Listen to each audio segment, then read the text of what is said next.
My name is Tina Karvinen, and I live with my family, my husband and three children and four dogs and three cats in North Bay, Ontario. And we are currently hosting a family from Ukraine consisting of two adults and three children, two dogs and a cat.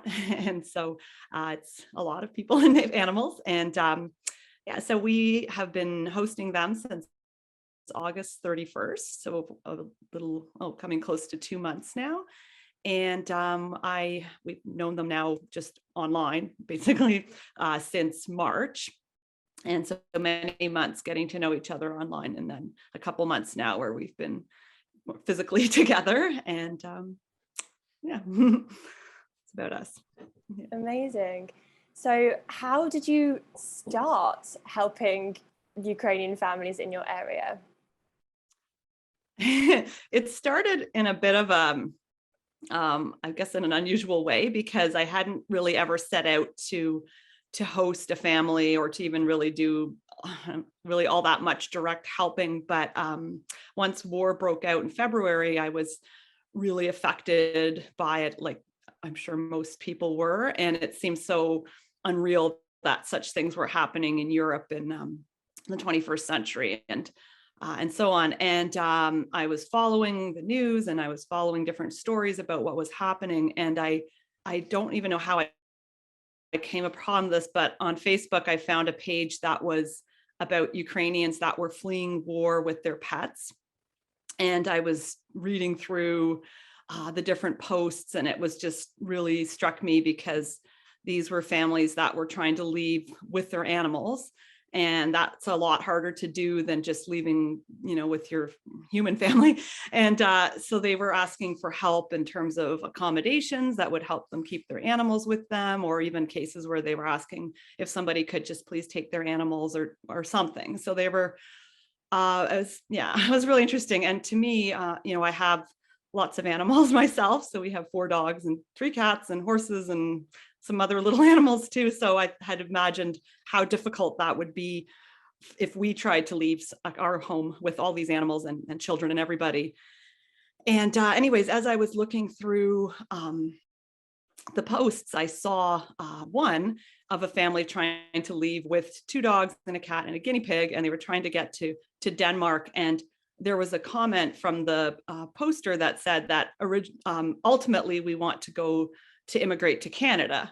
And so this was even before the Kuwait program was available. This was beginning of March at this time. And I don't usually do this, I just wrote a comment that, I can't help you right now, but if you have any questions about Canada, I live here and I can help you. And I've traveled a lot with my pets and something like this. And so then the poster of this had then friended me on Facebook, which is, again, something I don't usually do, is take random friend requests, but I thought, okay, that's fine. And so we did that. And then for a long time, we didn't, talk, if you will, on Facebook or anything. But then as the visa program opened to Canada, we started talking on Messenger, because they had some questions about the pets, and then just some general questions about Canada and all this. And so it honestly just went like that. So we became friends, if you will, this way. And then we were graduated to video chat after a while of this. And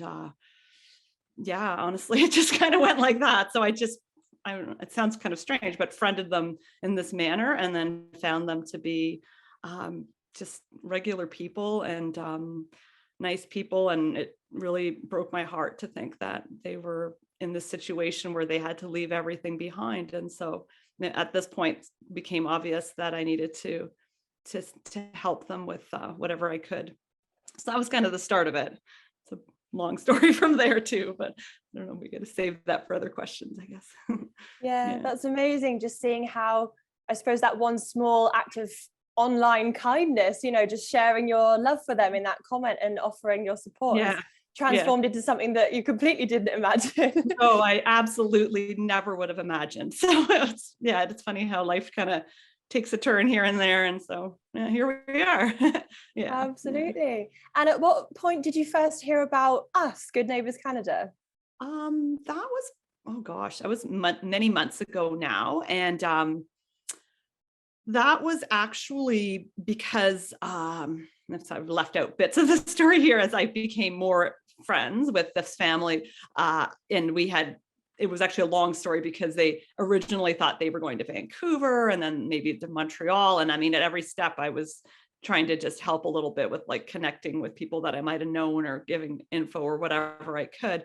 But anyways, ultimately it became clear that these larger cities weren't going to be really that suitable because they wanted to bring their animals, and it would be harder to find accommodation with all the animals and such a large family and so on. So I had mentioned maybe you should go to a smaller place. In fact, I had heard a CBC interview about a family in Echo Bay, Ontario, so near Sault Ste. Marie, that were preparing to bring in a Ukrainian family, and they had so much support from their community. And so I had said, a smaller place would really rally around you and help you. And so anyway, so we, at that point, we're like, why don't you come to North Bay? And so that's how that went. But anyways, this is a bit of an aside, but the reason I say it is because then me and then a few of my friends here were helping with starting some fundraising and other just asking for donations and things like that. And that was just through like Facebook posts and then like the media here got a hold of it and so on. And so then a woman that is a friend of a friend told me to call you. And I don't know how she knows about Good Neighbors, or I have no idea at all, but she just said, here, I think they're going to be helping some families, and here's the phone number, and call and see, because at this point we were trying to get some stuff for them, but we realized that that wasn't probably going to be enough for, especially, flights for such a large family. That's really expensive. And even otherwise some of their logistics once they get settled and would have to start paying rent. And do you know what I mean? You can fundraise, but you can't get all that much necessarily out of a small community. So so anyway, so that was it. It was through a friend of a friend. She passed on the name, and that's how we got started with you. Oh, brilliant. And you've spoken a lot about sort of the lead up and the connection that you began with this family. At what point did that switch and you started sort of considering hosting them yourself? Well, it's actually kind of a funny story because when I had suggested to them that look at a small community like North Bay, I had looked at like Ukraine Takes Shelter, the website that was a spot that Ukrainians were advertising if they had a space in their home that they wanted to share and host a family and so on. And I said, well, there's lots of postings here. And this was already early on, like in May or something. And so our plan was that, go there and I can help you, that I wouldn't host them. And then it ended up being kind of like we couldn't really find a suitable host, in that they already had committed, they just still had their post up, or there was people that changed their mind who had said, oh yeah, I want to do this, and then they just changed their mind about it and so on, or they just, I don't know, they lived really far out in the country and it was just not going to be feasible and so on. And so all along the way I said, we're going to keep going with our fundraising and community awareness and so on. I said, plan B will be that you'll stay in my little wee cottage. And so it was always our joke that it's like, okay, that's the plan B. And it's not that I didn't want to host them, but I felt a little bit like this is a small cottage. This is like not really designed for a family of 5, but it's there. And also, we are out in the country, not as far as some of these other places that we had considered, but still far enough that it's not like, the bus stop is probably 2 kilometers from here. So it's not that as easy to navigate as a place in town. So anyway, so plan B became plan A eventually. And partly because I got a little bit frustrated with people that were saying that, yes, I will commit, And then they decided they wouldn't. And I just said, like, I won't do that. Like, I will be there. And we had heard stories about other families that had a host family lined up, and then the day before they were going to fly, they changed their mind. And so it's not, especially a larger family with animals and everything. I mean, they need some kind of stability. Like, they need to know that they're going to have a spot. I mean, you can't just arrive in Canada and not have a place. Like, that would be an absolute nightmare. So they knew that I wouldn't do that to them, as we had become quite close friends at this point. So yeah, so it just sort of changed. And then, I mean, we were still looking for an alternate host for them, probably, I don't know, like even a few months ago, like, but then it sort of became clear that probably wasn't going to happen. And so they thought, okay, fine, that's fine. I mean, we'll just figure it out and make it work. And we have been, so it's it's interesting, but yeah, we've been doing it. So yeah. And I feel from the way you're talking that, you completely understand how big a commitment it is, and how generous a gift it is, especially with, experience of other, potential hosts, later changing their mind when they realize, I suppose, the gravity of the situation, or that it's not feasible, sort of linking in with the way their family is structured. So how did your family react when you sort of, came up with this decision? And ultimately, why was it that you sort of banded together and thought, okay, we will offer this family this space in our home? Yeah, well, I mean, it was a little mixed. My husband wasn't so sure at first, but it, came around when we understood that, I guess what's the right words for it? The seriousness of it. I mean, they need to go somewhere, and we had already done a lot in our community to help that situation. So, our collecting donations and fundraising, and even just setting them up for employment, and like everything was in place. So it was kind of known that, like they need to come here. And as the summer wore on, it also became increasingly clear that a lot of the original hosts were already filled in Canada. So you can see this situation now, that there are lots of people that need hosting and not that many people who are willing to do it. So and I get it. I mean, it is a big commitment. You have to be ready to jump in and help with a lot of things, because they don't know even exactly what to do. I mean, it would be like us going to a new country. I mean, everything is so strange, and so just the logistics of setting up was really extensive and exhausting. And then even after that, it continues. So I, like I do a lot of driving around, and I help them sort through things, and like we're still doing some logistical things and so on. So, I mean, there's that part. And then there's also that part, of course, of having people at your house. So, for some folks, it's like never ending house guests. And so you have to be comfortable with that.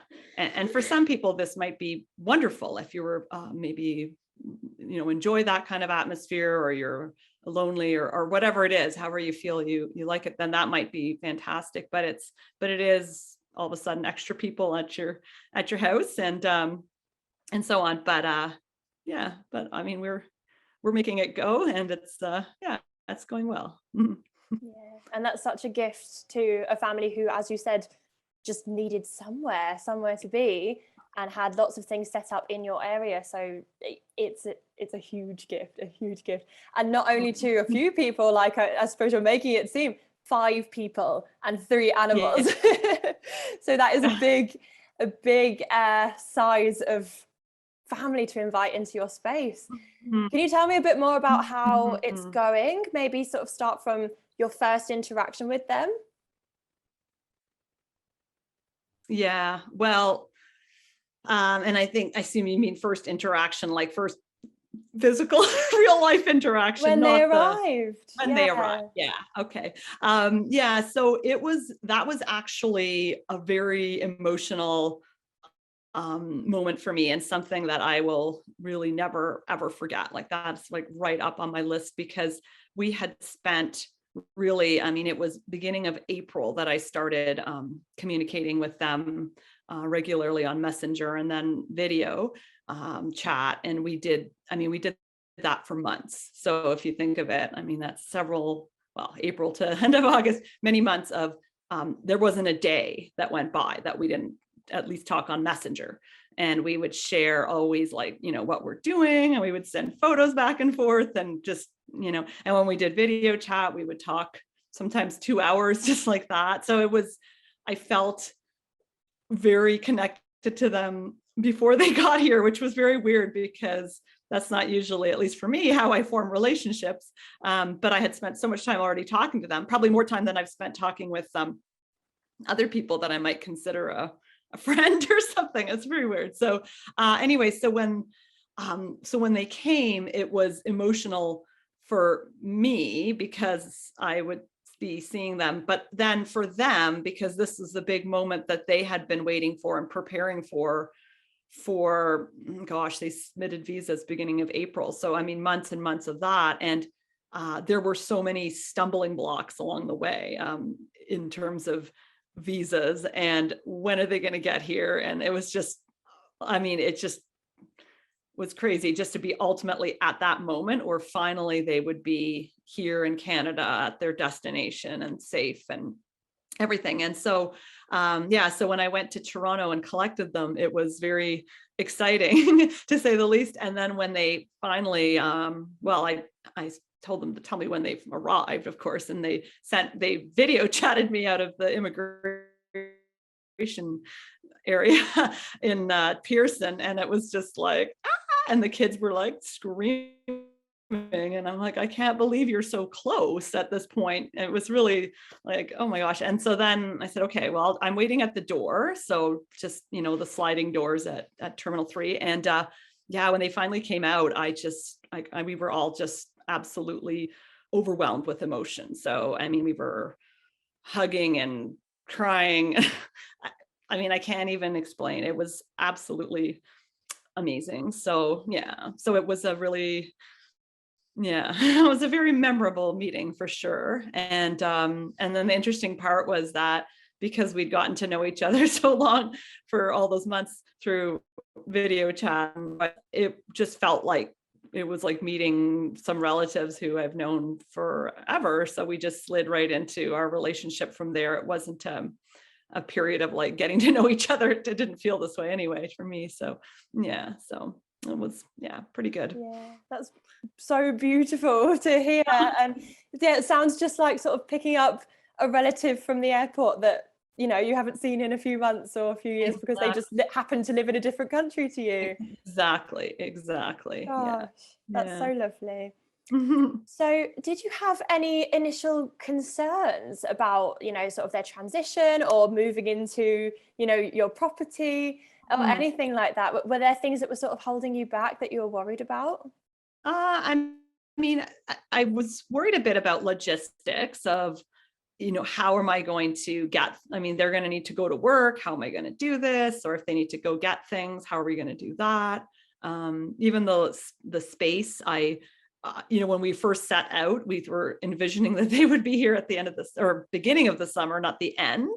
So that makes things a little different because they arrived on August 31st. So heading into fall here rather than heading into summer. So the cottage is winterized, but we're like, I don't know how cold it gets in there or not. Like we haven't really kept it open for winter ourselves, and so on. So we had some worries about these things, about how it would hold up. Will they be too, I don't know, will they be able to fit in there? Will they, I don't know, just all those sorts of things that were more logistics and how would they like it and so on. But yeah, I mean, so far we're doing fine, and they have plans. We have a rental for them. It's not till January 6th is when they're able to get into it. So there's a bit of waiting still, but we can just keep going with it. And I just hope we don't have a very cold, early winter. And usually the real extreme temperatures happen after Christmas, but we'll see, so that it's in everyone stays comfortable. And yeah, so that's pretty much it. Yeah, Yeah. and how exciting that they've got a new rental lined up already, and on Orthodox Christmas, I believe.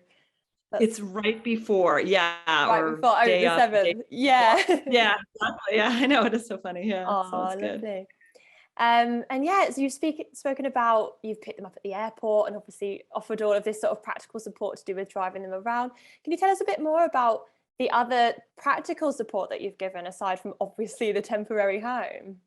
Right. Yeah. So some things just fell into place. I mean, I don't even, I can't even say I take credit, because uh, were, I guess, no, when was this? In May, I suppose.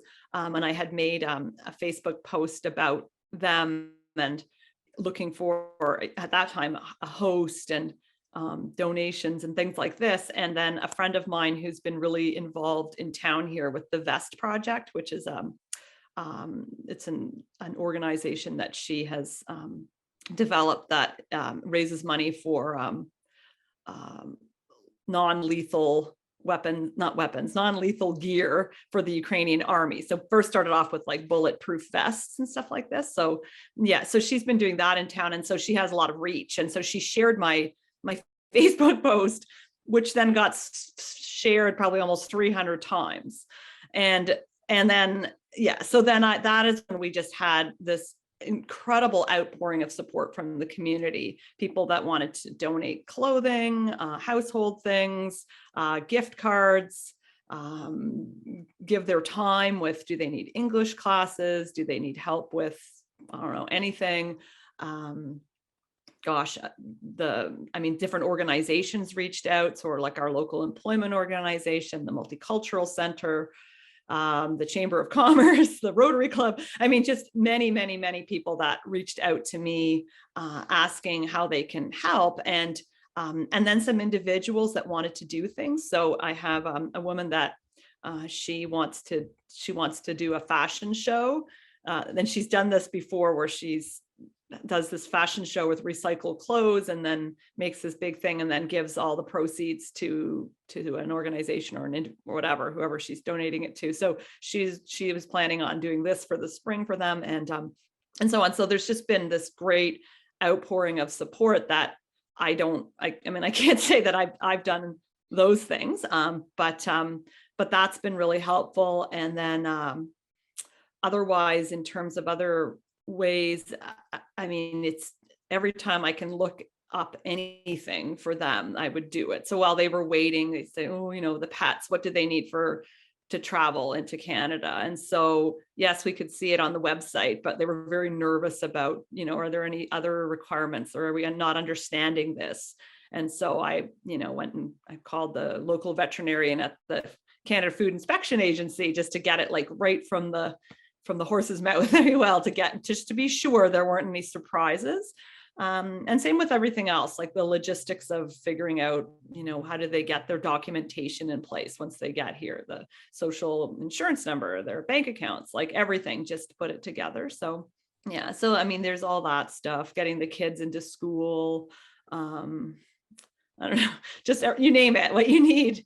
I've been part of that with them. So yeah. So hopefully that has helped them.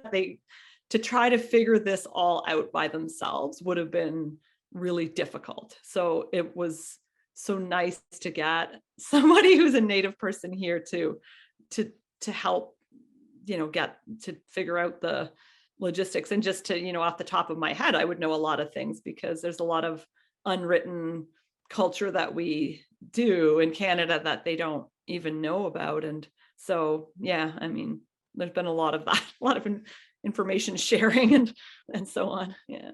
But. For sure. Yeah. So it sounds like obviously you, as a native English speaker, were able to explain things, but also just as someone who's familiar with the area, you can explain things that maybe aren't so clear, laid out, like local customs and the way things are done and the community. Right. Yeah. Exactly. There's a lot of that, and more than I had I guess really thought about, because I hadn't thought of it so much, that of course the ways it's different in Ukraine, how you would just relate to people, or how like what's customary. Like for instance, their phone calls, they don't say like goodbye.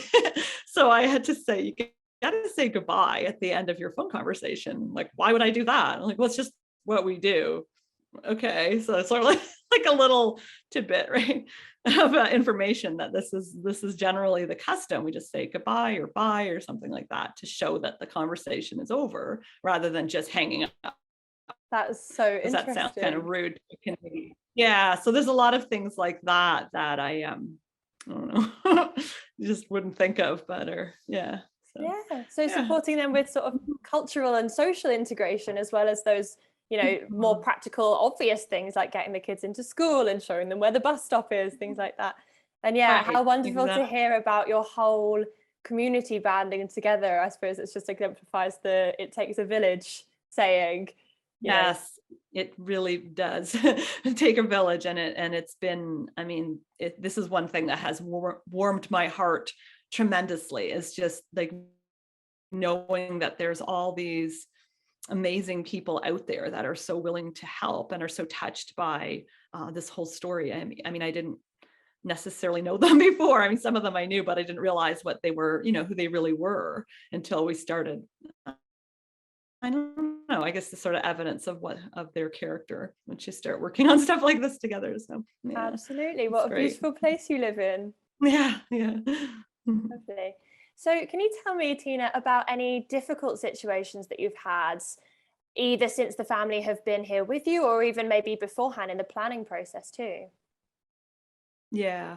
Yeah. I mean, I like, really, to be honest, like the most difficulties have been on like logistics that they have come over, that they have, well, have overcome, but have come across. And I, yeah, I mean, I guess from my personal perspective, I'm very empathetic. So I take everything is like their problems are my problems. So so I take it that way. But I mean, for them, yes, they have had, uh, I'm not as much as they've been here, but when they were trying to get here, and it was just such a long wait. So that was very difficult for them, because they were staying with a man, like a wonderful person in Denmark. But they had, when they originally arrived at his place in March, they had estimated it would be 6 weeks, because they kind of had, I guess, a little bit of a handle on the visa process and how long it takes. And they filed theirs very, very quickly, like right early days. But I think maybe like a day too late or something, because their friends who had filed a week before were in Canada in May, and theirs took until August to get their visa, their passports back in hand. And so it it was difficult for them, because they just had absolutely no idea how every step of this process, like how long it would take.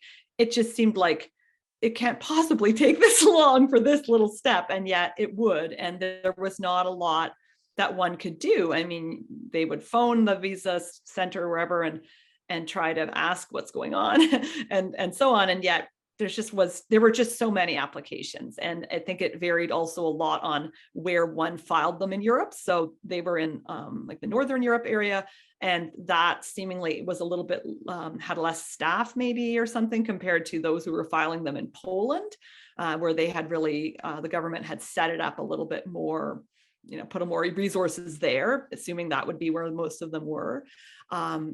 Anyway, so that was it. There was also a couple, well, one in particular, just a real, oh my gosh, moment with the visa stuff, where there was some errors that had happened, and we thought that maybe they wouldn't get it at all after all. And it was just really emotional and difficult. But anyway, so those were, I feel like, the greatest challenges were just them getting here.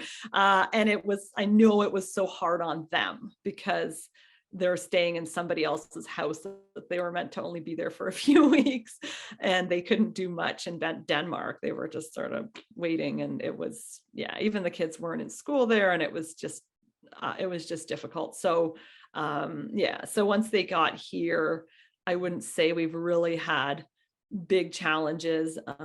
There's a little bit like we're still trying to find work for Andre, for the husband and the family, and that's a little more challenging, and I think it really gets him down a lot. So that's a bit of a problem, but it hasn't been anything that's happened here. We get along well, so it's not like anybody's had a battle or anything like that.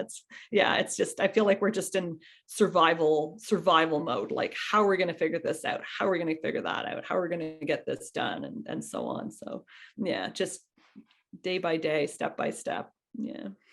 For sure. And I suppose once you've been through something so huge like this, you know, you do stay in that survival mode for a long time, you know, even just within the body, like the recovery and, you know, letting go of that tension. And then when you get down to things like, you know, finding a job and finding, you know, more long-term stability, it just shows that they've already come such a long way. And that is from the help of people like yourself, the wonderful host over in Denmark, like with all of the contributions that, as I mentioned, that the whole village has contributed to this family's journey. They're now down to sort of creating that longer term, you know, life for themselves here in Canada. Just sort of looking back on everything that's changed, that's still so beautiful. And, you know, we hope that obviously we can get employment for Dad as soon as possible, but they are already in a position where so much has changed. And it's just listening to you talk now, it's just so beautiful to hear sort of from your perspective how it's all grown and developed, and you know how much of an impact you personally and everyone involved has had on these people's lives. It's wonderful. No, it's and the other thing is, and I didn't think of this as much, but as I have got to know them more physically in person, right, we see each other more frequently, and we are able to I would say, like, open up more about things. I really realized the amount of trauma that they carry. You know, video conversations, people always put their best face on and so on. But I mean, I talk to them many times a day, and we have lots of long conversations. And it's just saddens me, like, how much trauma they carry from what has happened, but also continues to happen. I mean, they have family there. They're from some of the hardest hit areas. Their family is from Mariupol. And so it's a place that is unfortunately world famous now, but not for good reasons. And so, and they still have family there that they have sort of sporadic contact with. They have lost family there. They had a child, one of their niece that died. So, I mean, it's not just a matter of like, okay, now we're safely in Canada and all. I mean, there's this other part that's continuously there for them. And I mean, we're working on some psychological help to try to, you know, go overcome. I mean, I don't know how, I'll never overcome, but, you know, at least, help them kind of cope a little bit better. But it's an absolutely incredible journey, and it continues. And I mean, nobody knows how it's going to end or when it's going to end. And I mean, it never really ends, I guess, for them. But so that's so difficult. I'm just reflecting, just hearing you speak, and you're not even, you know, directly a member of these people's family, but, you know, in every other regard you totally are now. And it's so awful to hear about the loss of their little niece, and, you know, the connections that they've got back home, and to remember that this is one family of however many this has impacted. It is awful, isn't it? It's nothing that anybody should ever have to go through, and it makes us all the more thankful for wonderful people like yourself who, you know, are changing your life to provide some sort of positivity in the midst of everything that they're going through. Can you speak any more on sort of how you feel the family has adapted since they have arrived in Canada? You know, we're talking about that physical safety, but of course they've still got the mental connections to everything back home. How do you feel that things have sort of changed and adapted for them? There's definitely challenges for them, because culturally things are different. So it's just like everything is so different. So for instance, I think one thing I'm recognizing is that here in Canada, people often say a lot of things like, oh, I think we've got work for you, or we do have work. We're just going to figure out what it is. And they don't really mean it. It's kind of a casually said. And yet I think, I mean, just kind of from what I gather, that in Ukraine, it's more like if someone said this means that we have work for you. And so it's been a bit disappointing because there's been a couple cases now for Andre where there's been some firms that have been really positive like this. And then we're just kind of waiting to hear what it's going to be. And then they just never, ever contact him again. And then he follows up and they don't reply to that either. So so that part is frustrating. And that's just one example of just how things are just different, the way that people relate, the way that things run, like how just systems work, like everything is just so different. And so that is a challenge, trying to figure it out and understand how to live in this new weird world because things are really unusual for them. So, I mean, they have a really good attitude and they're very cheerful. And most of the time they just laugh about how this is really different. And then in Ukraine, this is how it would work and so on. And some things are they would say, oh, this is so much better in Canada. And then some things are like, oh, it's so much better in Ukraine for this. And so it's sort of a lot of it's just differences. And as somebody who's lived in Canada, born and raised in Canada, I mean, I don't even notice what exactly until it's pointed out to me that I'm like, oh yeah, I guess that is kind of how we do things or so on. And so those are maybe challenges more for the adults. I find the kids are like they're so malleable. They just slid right into life here and it's all good. I mean, I think they don't even notice in a way that I mean, they notice, but they don't, I think maybe children's customs are all the same anyway, I guess. I don't really know, but they seem to be doing really well. And they don't, I maybe experience as much of that culture shock. So I mean, there's challenges. And then in terms of good things, I think they are like, I'd say like every day, I hear Andre say, I love Canada. And or we're driving around somewhere and he's like, oh my gosh, look at the fall colors. This is the most beautiful place ever. And just really taking in everything and appreciating everything. It's a really good attitude, right? Because I mean, one could just be kind of dwelling on what it would be like at home if their war wasn't on and so on, but it's a lot of this attitude of like, oh, this is a great place and people are so friendly and it's so beautiful, and look at the, you know, especially here in North Bay, all the kind of wilderness and natural beauty and everything. So it is so I kind of see that part as well. Yeah. They sound so resilient. Mm-hmm. So resilient, and it's so, you know, it takes a lot of strength, doesn't it, to sort of see those positives when you've been through so much and continue to go through so much sort of vicariously through people that you love. So that's very nice to hear. And yes, we can all appreciate a good tree in the fall, I think. Yeah, exactly. From your perspective, Tina, what are the good things about hosting a refugee family? Well, there's lots of good things. So one is just, I feel like we've just gained a family. So I don't know how else to explain it. I don't even call them, like, in a way, friends. I mean, they're beyond friends. So I have now we have people in our life now who I will be in our lives always. They are more than friends. They're family. Maybe they're more than family. There's no words to explain what they are to us. And so there's that part.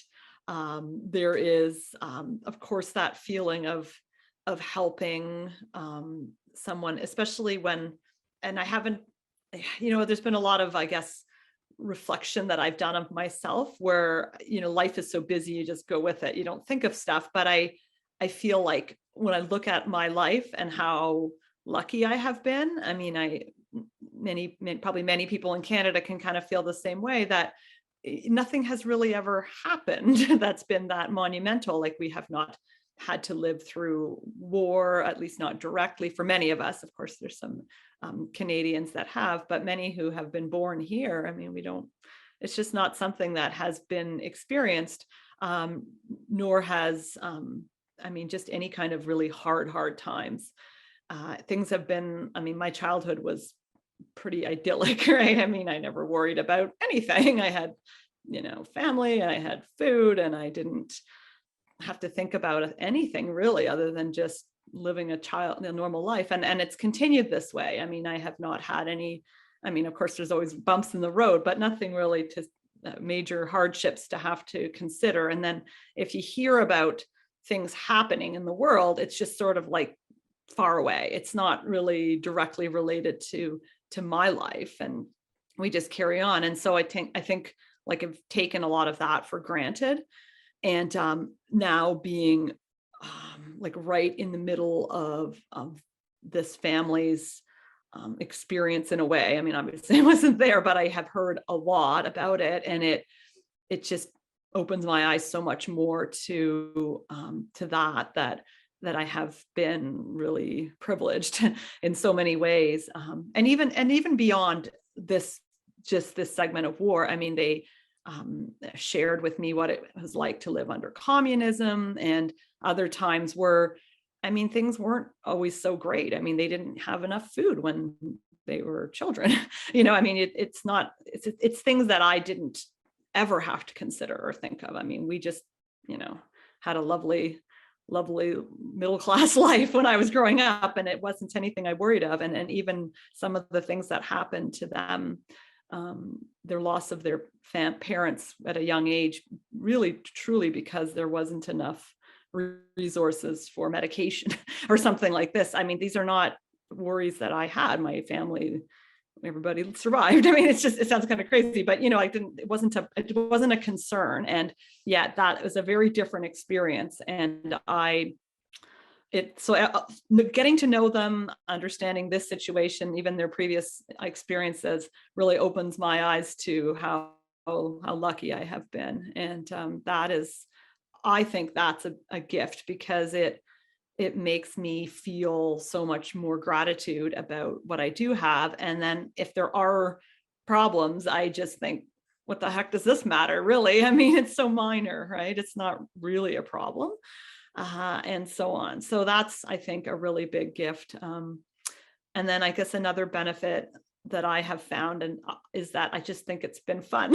So, I mean, we get along really well. We have loads of fun together, and it's been fun to watch people who go into Canadian Tire for the first time and are like, wow, what is this crazy place? And then just like everything is so new. So it's fun to see your community through the eyes of somebody who's totally new to it. And it's just, I find that really interesting and fun.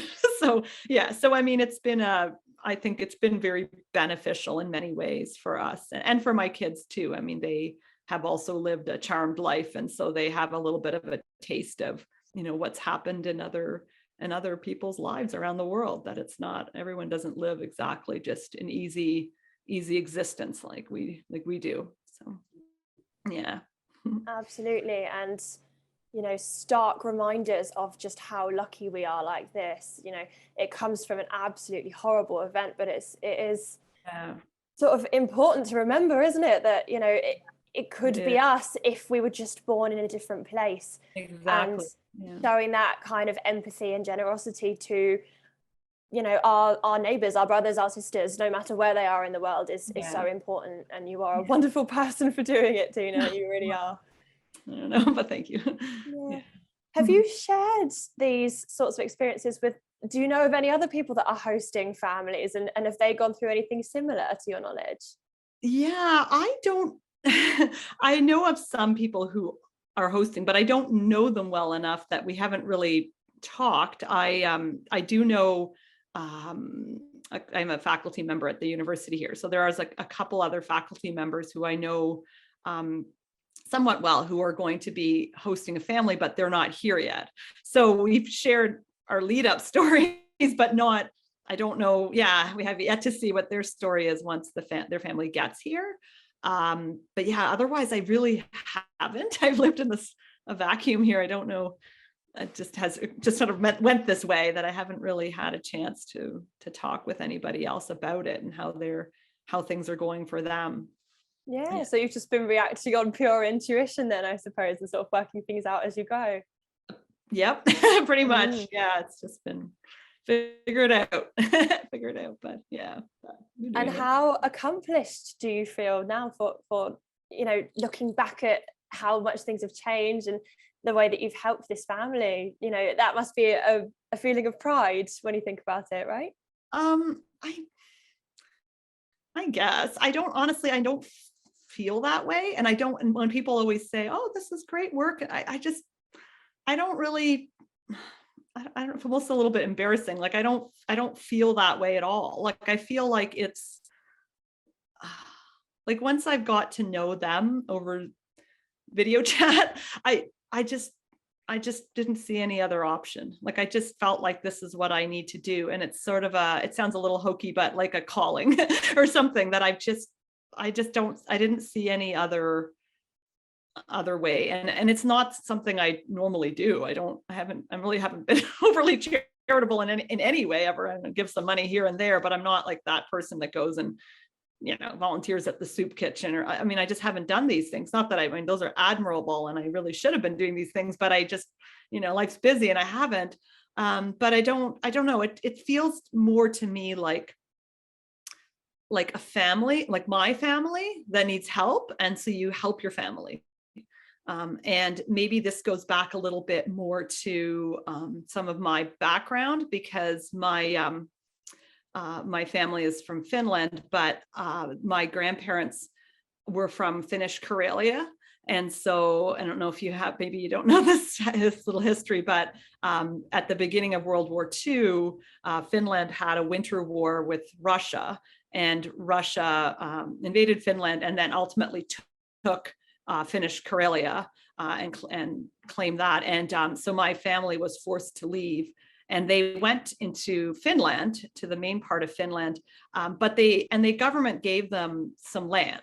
Like, so my mother's grandparents, for instance, here's some land, but there's nothing there. So that was just forest, no buildings, nothing.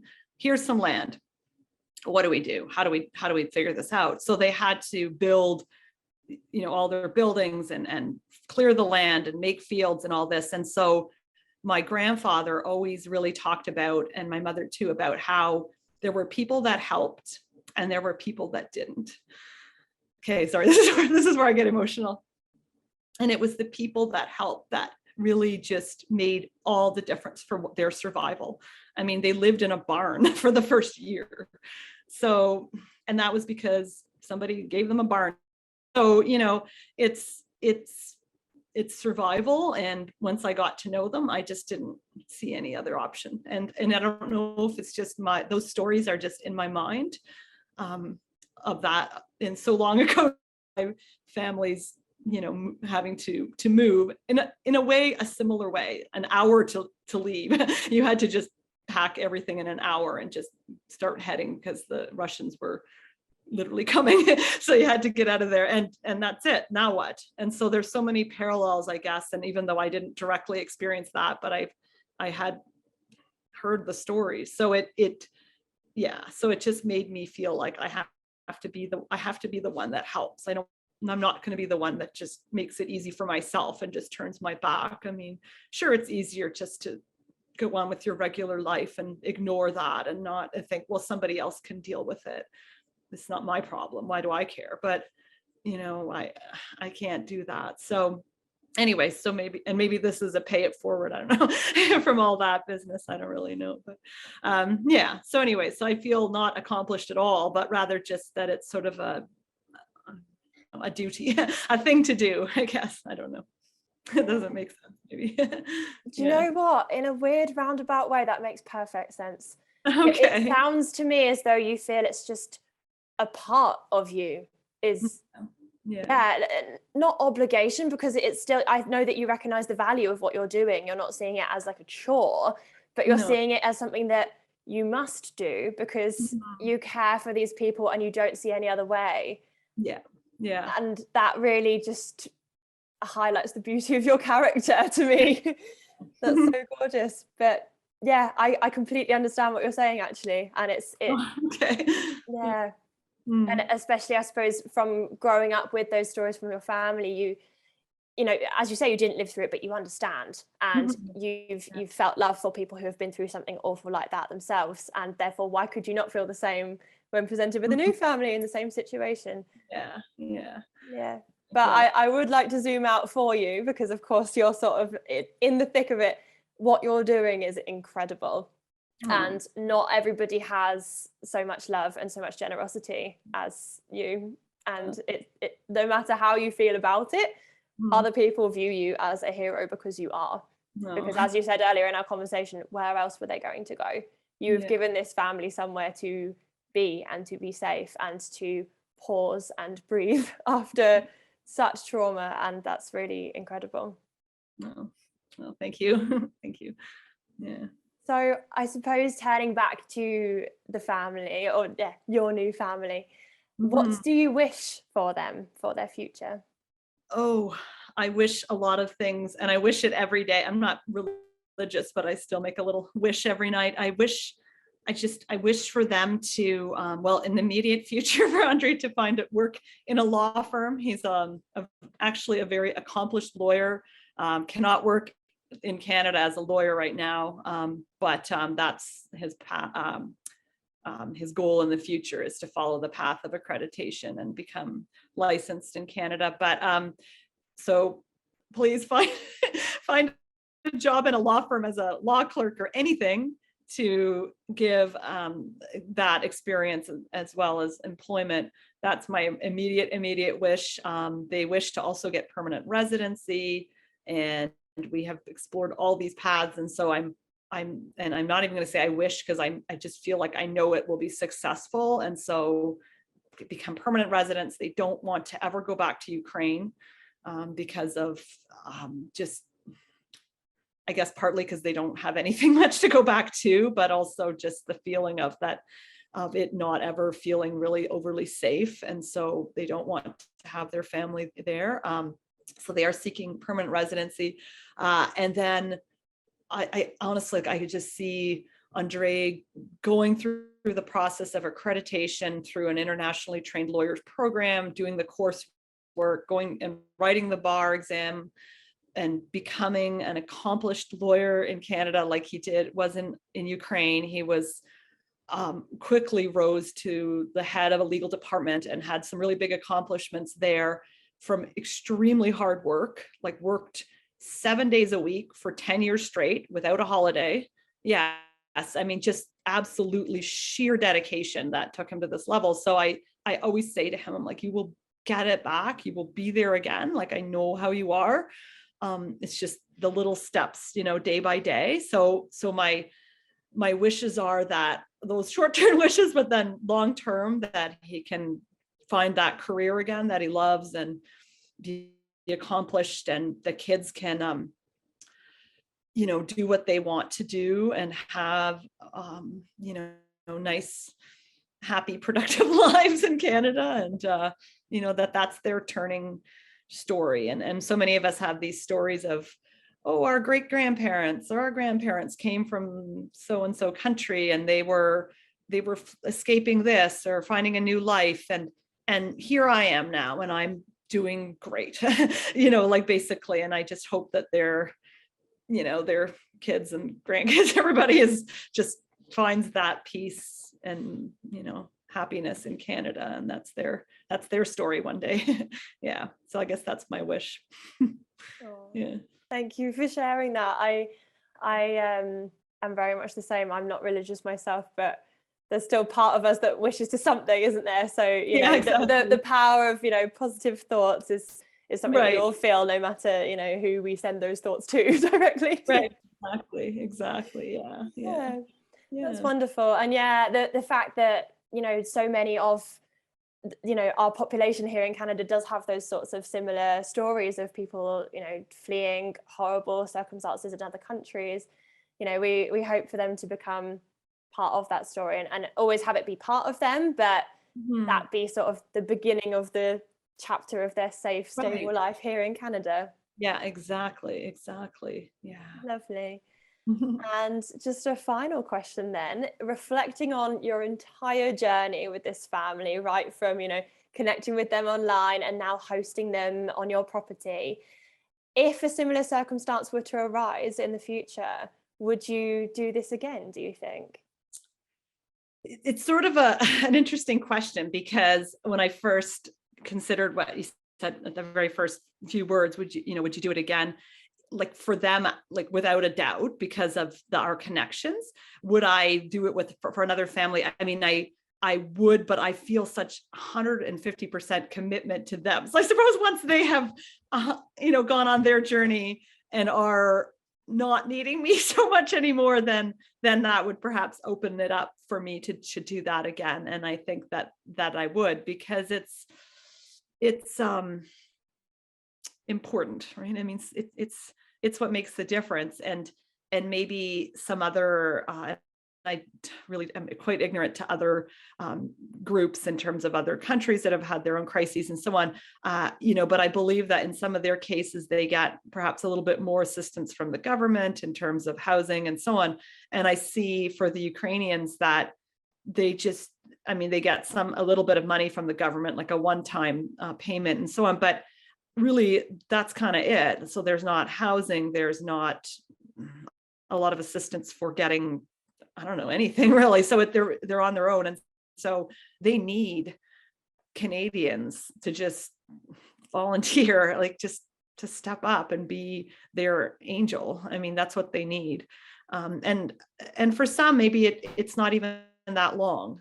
I mean, we have a little bit longer going on here because of just circumstances made our, their time when they're going to go to their own rental kind of a little bit longer. But I've heard of stories where it's been really just like a month or something, but they just need that landing spot, like that foothold, to get going, and that where otherwise it would be really difficult, if not impossible, to do. So yeah, so I think that would be something I would do again, to help someone else to get going. But right now I'm 150%, 200% invested in them. So in this family. So I feel I'm going to probably, even after they leave here, we'll be still busy doing things together to help them for a long time. So but it's a big commitment emotionally too. So that's the other part. So it's not just time and whatnot, but just, I mean, I feel like that part is big. You just get right in it. Yeah. For sure. Yeah. And as you've mentioned a few times now, they are your family in your heart and in your mind. It's not like you're just sort of giving a space and then that space is then open, that you could just so easily let someone else in. It's that whole contribution and setting them up for a life that will remain stable for a long time. You're offering that support in sort of all regards, and you're not just the space itself. And so that makes it a big investment. Can I ask one more question? I haven't sort of written this one down, so feel free to have a think about it. What would you say to maybe anyone who's in a similar situation to you a few months ago, half a year ago now, who might be considering offering their support to a family? Do you have any advice or anything that you would share to someone who's maybe on the fence about that kind of decision? No, that's a really great question. So one would be just overall, like, can you do it? So it would be thinking about the logistics of it so that it isn't become a last minute back out or even early days back out, like I can't do this. So if you are planning on having them in your home, which many people do, most people don't have like another building on their property. So in your home, can I, like, how would I feel about that? And so, like I said, for some people that is fine. They maybe have lots of space, or their comfort is different. I mean, it all depends, right? I mean, I can see for some people, they just think, oh gosh, maybe at first it'd be okay. Maybe that wouldn't be something I'd like. So I think it's important to look inside and see, could I and would I be, into that? Because even if they're the most lovely people ever, I mean, it's a change, right? To have somebody living with you. So there's that part. Also, in terms of supporting, I mean, we were very lucky because, Good Neighbors has helped, and also, contributions from our community, and just all these different things in place. So we were able to raise money for different things, but there's expenses. So who's going to pay for them? So in some cases, like I have heard of hosts saying, we're going to pay, like they have bought plane tickets, they have paid for the medical exam. So like we just spent over, well, I should say we, but they have, for our fundraising, spent over $1,000 in costs for the medical exam that's required upon entry. So there's things like that, like there's costs. And so where are those going to come from? Even feeding the family, is it, who's going to pay for that, at least in the front end before they get work and so on. So, there could be a financial piece to it, and so on. So those things are all important to really think about, like, can I do this? Am I emotionally able to, am I, financially potentially able to, or whatever it is, and so on. And then, I guess other advice would be that if you did, think, yes, this is something that I'd like to do, think about how long. So some people are like, I could do this for a month or two or something, but that's it. I'm not going to host someone for a long time. And some other people consider maybe thinking, well, I could do it a little longer. That would be okay with me. So thinking about that part would be important, and then being upfront about that. And then, I think also, and I have read about this in some of the groups, is finding a family that's compatible with you and your lifestyle. So not just saying, okay, I'll just take somebody, but getting to know them through video chat and so on, just so that you kind of get a sense of, like, are we people that could get along enough? Because you do end up spending a lot of time together, like you really do. And so, if you're just somehow very different, or you don't, I don't know, just get on, then that may be a problem as well. So that part, I think, is something to certainly consider. And otherwise, yeah, I mean, there's lots of reward, of course, but then there's a lot of time also invested. So, seeing if there's time that you can spend. Everything takes more than you think.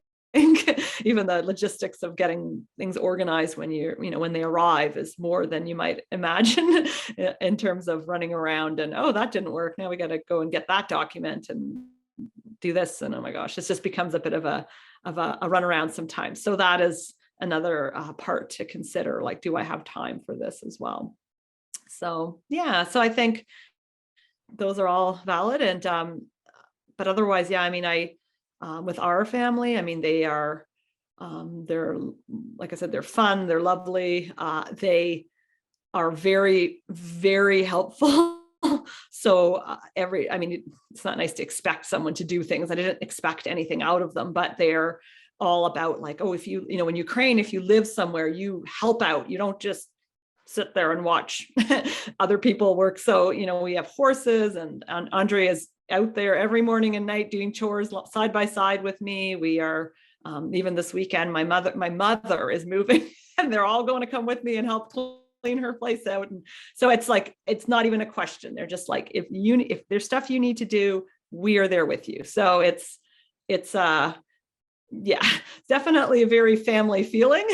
And they, yeah, it's good. So yeah, I mean, that's kind of nice, that part as well. Just that, it's not even that I need the help, but just that feeling of somebody there supporting and helping and being part of everything is really, really great. So yeah. Oh, that's so lovely to hear. Yeah. Yeah. Amazing. Mm-hmm. So that's everything we wanted to ask of you. Was there anything else that you feel we sort of missed or glazed over that you'd like to maybe add another comment on, or do you think you've covered it all quite nicely? I think it's kind of covered. I can't think of anything off the top of my head. Yeah. So yeah, well, that was nice. So thank you. Yeah. Okay, Tina, this has been amazing to talk to you. I've really enjoyed this. Thank you so much for your time this morning, and of course for your energy and dedication to what has been such a life-changing gift for this family. You have genuinely, changed these people's worlds. 5 people and 3 little animals. And well, potentially the fourth little animal wherever they ended up, little guinea pig.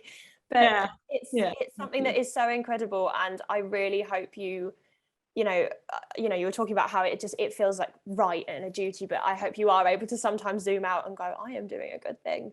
And so is your whole family and your kids, for opening up their hearts to them as well. This is not something that just anyone would do. Really, it's not. We like to think that, we're all generous and we all care for one another, but this is a big gift, and you are an incredible woman. Oh, well, thank you. That's very nice. Thank you. Yeah, of course. Yeah, well, thank you for letting me speak about it, because it's nice to kind of tell the story too. Yeah, I loved hearing it. Thank you. All right. Well, thank you so much. I appreciate that.